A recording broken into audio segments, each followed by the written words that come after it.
歡迎返嚟我嘅頻道，大家有冇試過被人用結婚嚟威脅？聽落去好似係一個好普遍嘅感情問題，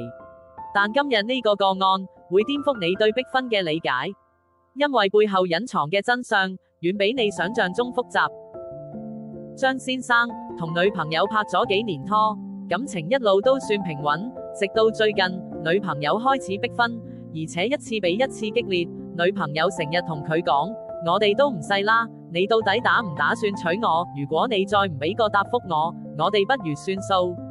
張先生好煩惱，佢唔係唔愛對方，但經濟條件真係唔許可，啱啱轉工，仲有家庭負擔，連首期都未儲夠。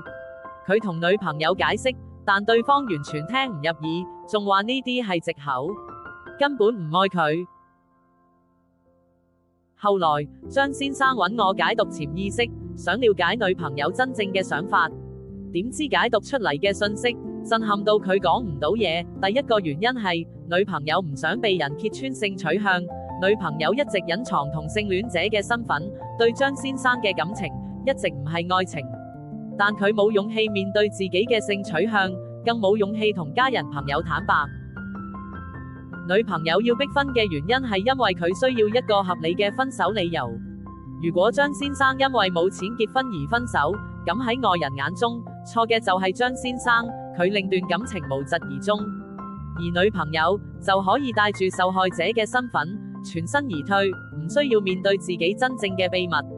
用逼婚失敗嚟掩飾根本唔想結婚嘅真相。呢個發現令張先生好痛，唔單止因為被欺騙，更因為佢睇到一個人為咗逃避面對自己，可以傷害身邊最親近嘅人。